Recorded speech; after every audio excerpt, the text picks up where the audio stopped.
I would now like to start the session with Dr. Sonal. So her topic, we are going to cover all aspects of diabetic retinopathy as far as unconventional maneuvers are concerned.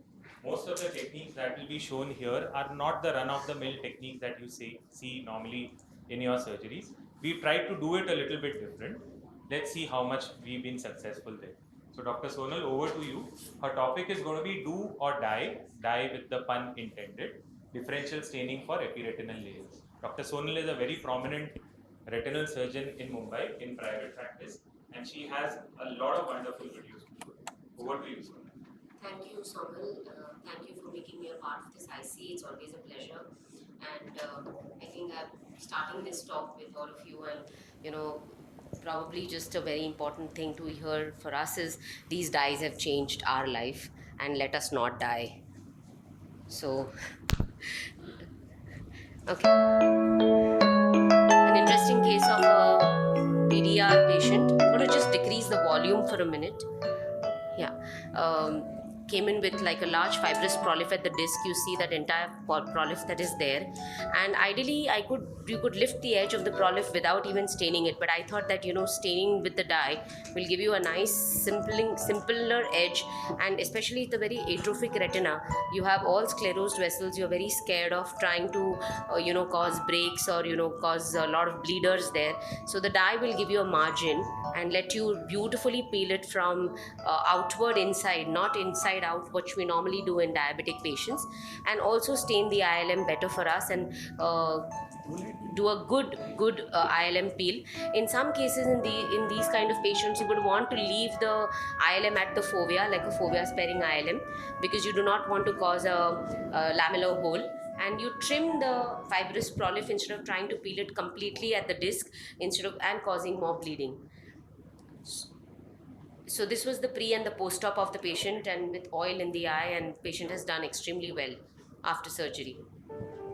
This is a series of cases. This is a recalcitrant diabetic macular edema with a ERM, and you see how beautifully once you do a PVD, you stain the entire ERM. Though ERMs don't pick up the blue dye, but sometimes you may at least get a fine edge to see the ERM in such cases. And here you see that the ERM has not kind of picked up the dye, but you still can get an edge to peel the entire ERM. And once this is done, you're very confident that you've removed the entire membrane.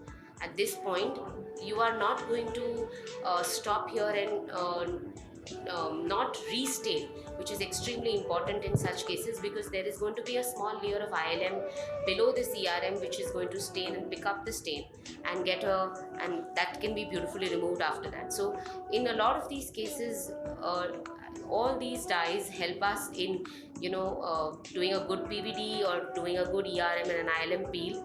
You see again the stain has been done, and you see the remaining ILM that is now very well stained. Once the ERM is moved out, the central ERM ILM complex has completely been removed with the ERM peel only, and the remaining ILM is then nicely peeled off.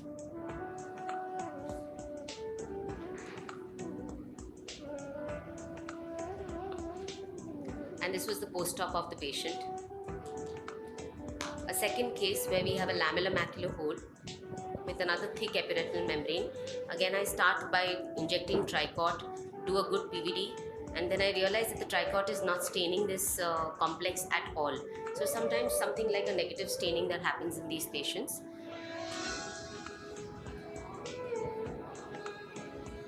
Post which we put the brilliant blue dye.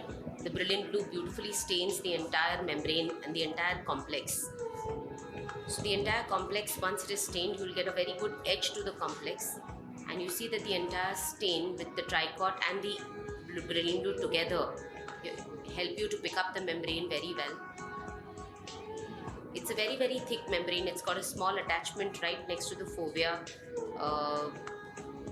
and it's very tightly adhered over there, so you have to be very careful when you're peeling that part, because you may just cause a small break over there.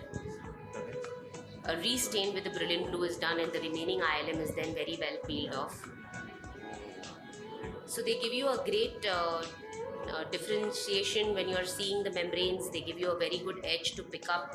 I'm also a lover of Tanno's forceps, so I use Tanno's very frequently, though a lot of people don't use Tanno's now, but I like using the Tanno's forceps, giving you a small edge that is always there, and then the entire ILM is peeled off.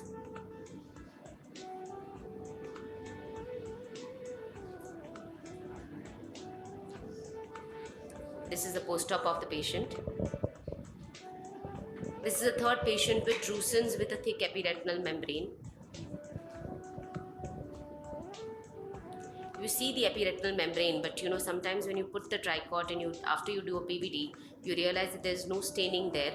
You try and stain the epiretinal membrane with the tricot dye to see whether your membrane picks up the dye or the stain, but it doesn't, because probably this epiretinal membrane is not an ERM. This always intrigued me, whether ERMs sometimes were something like a thickened ILM, and you see that the entire ILM stains in a patchy way, and once the ILM stains with the blue dye, you can pick it up. So sometimes in some patients where you see just a flat layer over the retina and you think that this is an ERM, but this to me sometimes is always been a question whether are we looking at an ERM ILM complex, or is ERM a formation from the ILM itself. And then the ILM is beautifully peeled off.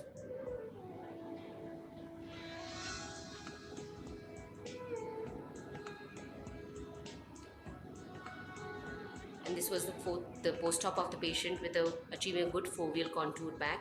This is another patient where you see a classic thick epiretinal membrane with cystoid macular edema. And once the PVD is done and the tricot is put, now here in this case you actually can see that the membrane has picked up the tricot dye and you are able to peel it off well.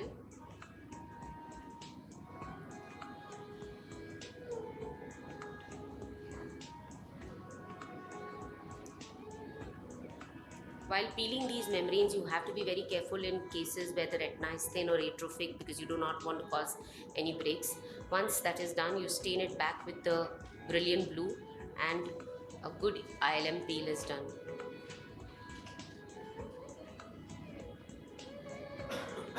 So both these dyes have genuinely helped retinal surgeons today to do a great vitrectomy, induce a good PVD, get the edges of the epiretinal membrane and the ILM very well, and do a good peeling and change the pattern of retina surgery to a large extent. The brilliant blue also helps us in a lot of patients where we want to peel membranes below a PFCL bubble in cases of detached retina.